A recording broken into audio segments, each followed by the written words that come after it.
Voici une cellule lithium-ion et voici un supercondensateur. Tous deux stockent de l'énergie selon des méthodes différentes. Et une cellule lithium-ion peut stocker environ 35 fois plus d'énergie qu'un condensateur. Cependant, il faut environ 45 minutes pour la recharger en toute sécurité, alors qu'un supercondensateur se charge en moins d'une minute, même si ceux-ci ont plusieurs limites. Leur faible capacité de stockage d'énergie signifie qu'ils n'offriront probablement pas beaucoup d'autonomie dans un véhicule électrique.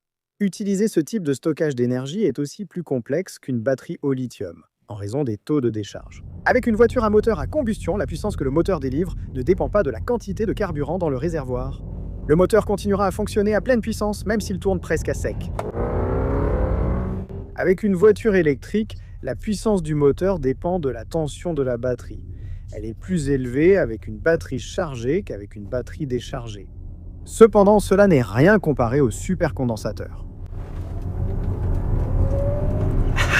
Ce graphique illustre la variation de la tension d'une batterie au lithium lors de sa décharge, qui reste stable jusqu'au dernier pourcent où elle chute brusquement. La courbe de décharge d'un supercondensateur ressemble à ceci. Si vous tentez d'utiliser un véhicule électrique classique conçu pour cette plage de tension avec des supercondensateurs, cela posera des problèmes. Principalement le fait qu'il ne pourra utiliser que cette quantité d'énergie, donc je vais construire un vélo électrique spécialement conçu pour les supercondensateurs. J'ai commencé par la découpe au CNC d'une plaque en aluminium qui s'insérera dans le cadre de mon vélo et servira de support moteur. J'ai découpé une forme d'étoile de mer à 8 branches pour maintenir les bobines du moteur.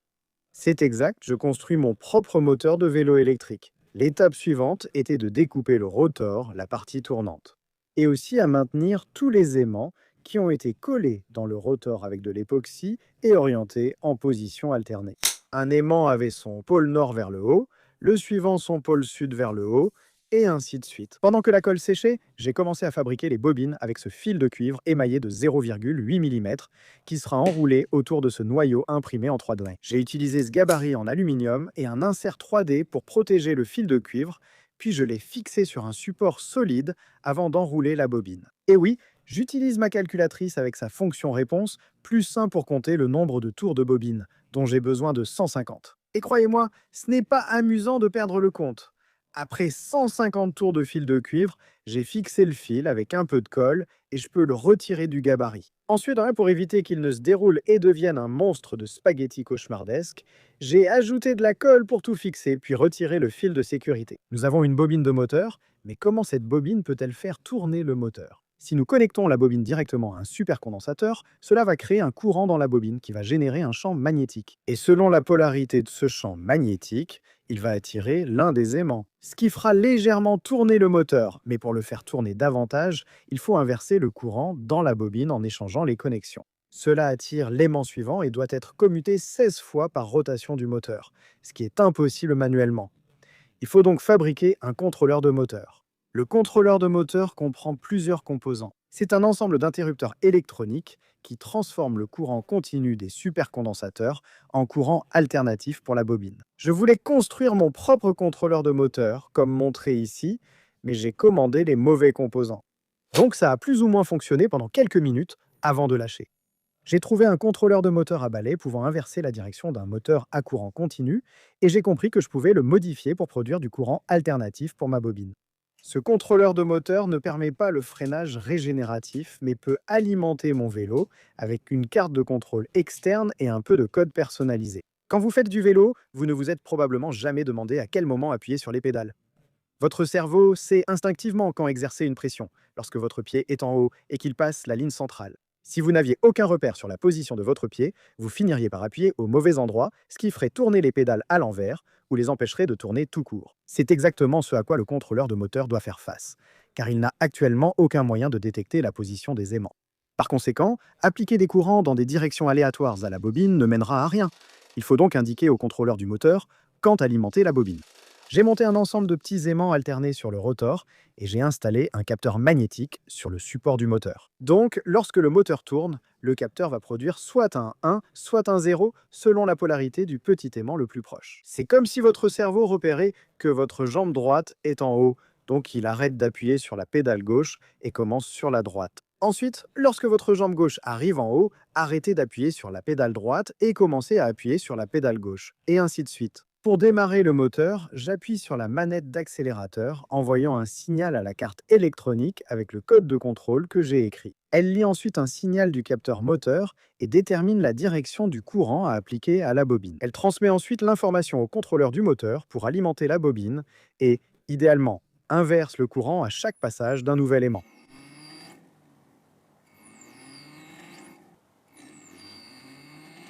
Et voilà, nous avons désormais un moteur et un contrôleur de vélo électrique entièrement DIY, même si ce moteur risque de manquer de couple. J'ai créé un grand pignon pour la roue arrière pour augmenter son avantage mécanique. Et quand j'ai voulu installer la chaîne, je me suis rendu compte d'un gros défaut de conception avec ce moteur. Oui, la chaîne colle aux aimants du moteur. Mais heureusement, il ne faut pas beaucoup de tension pour les maintenir séparés. Il est temps d'assembler la batterie de supercondensateur qui alimentera ce vélo, avec des supercondensateurs de 2,7 volts et 400 farads.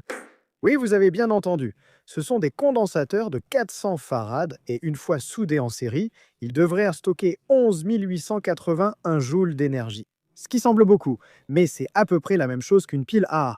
Mais laissez-moi voir, vous chargez votre pile AA en 2 minutes, mais ne faites pas ça.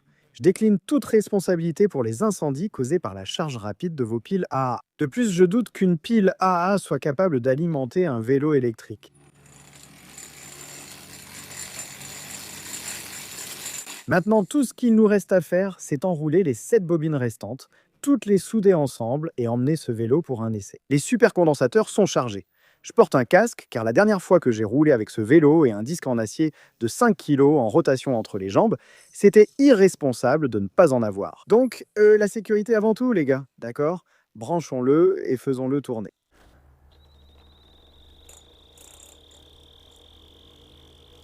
Je veux dire, ça marche.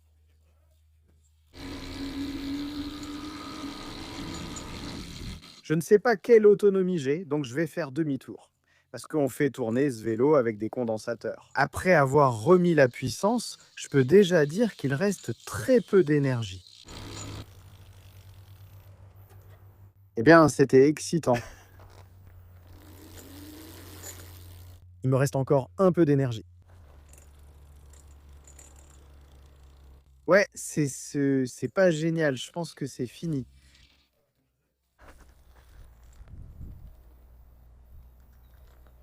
Voilà. Oh mon Dieu.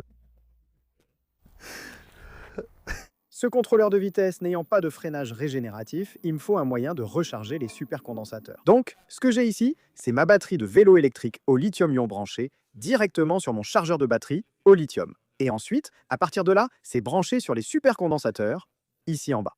Ce chargeur n'est évidemment pas fait pour les supercondensateurs.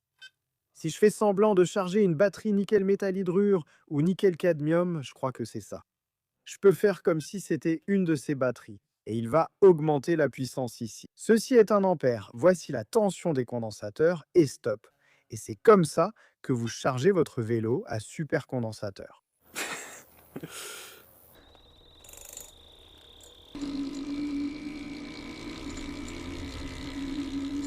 On va un peu plus loin cette fois, juste pour voir si on peut revenir. Et on est encore à court. Pas terrible et condensateur, c'est ça? Et si on essayait? Et si j'essaye de le faire fonctionner avec la batterie de mon vrai vélo électrique, je me demande si ça marcherait. D'accord? Donc comme je n'ai pas de support sur le vélo pour ma batterie, je l'ai simplement mise dans un sac à dos et j'ai ce câble vraiment long. Ça marche. En fait, ça fonctionne avec la batterie de mon vélo électrique, non? Alors,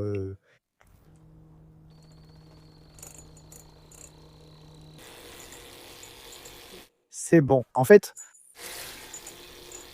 vélo électrique entièrement fait maison, youpi. Je n'arrive pas à croire que ça marche. Je sais qu'il n'a pas beaucoup de puissance, mais je me sens assez fier de pouvoir le dire. J'ai construit mon propre vélo électrique à partir de zéro. Vraiment à partir de zéro, vous voyez. Alors que mes autres vélos électriques sont plutôt des moteurs modifiés pour s'adapter. Mais celui-ci,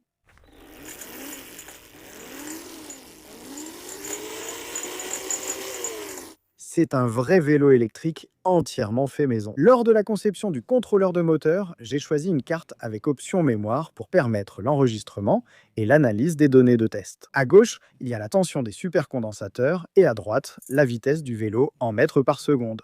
Pendant l'accélération, la tension chute de façon significative et le vélo n'atteint qu'une vitesse maximale de 3,5 mètres par seconde avant de commencer à décélérer. Comme la vitesse maximale du moteur est déterminée par la tension d'entrée, alors, après seulement 99 mètres, le moteur s'arrête par manque de tension et le vélo s'arrête en roue libre. Mais les supercondensateurs ne sont pas conçus pour des applications longue distance, ils sont faits pour des situations de charge et de décharge rapide. J'ai reprogrammé mon autre vélo électrique fait maison pour qu'il gère des tensions plus basses, puis je l'ai soumis à un test similaire. Sa vitesse est limitée par la tension des condensateurs. Il atteint simplement cette vitesse beaucoup plus rapidement grâce à son moteur de 4 kW. Mais le truc le plus cool avec ce vélo, c'est qu'il a un freinage régénératif. Quand je ralentis pour tourner, la tension des condensateurs monte un peu, ce qui me permet d'utiliser cette énergie pour réaccélérer en sortie de virage. J'ai aussi pu recharger les condensateurs en pédalant avec le freinage régénératif activé, puis utiliser cette énergie pour accélérer à nouveau, même si ce n'est pas l'idéal. Alors, j'ai emmené le vélo en haut d'une colline et je l'ai complètement déchargé avant de descendre la colline. Le graphique de gauche montre la tension des condensateurs et celui de droite indique l'altitude relative de la colline en pourcentage. Étonnamment, descendre cette colline a presque totalement rechargé les condensateurs. Au moment où j'ai atteint le bas et j'ai pu remonter 41% de la distance de la colline, ce que je trouve très impressionnant. Si la résistance du moteur sans alimentation diminuait, cela offrirait un système de récupération d'énergie très efficace. Merci à tous mes soutiens sur patreon.com de rendre ce genre de projet possible. Et merci beaucoup d'avoir regardé cette vidéo. Je suppose que je vous retrouverai dans la prochaine. Au revoir.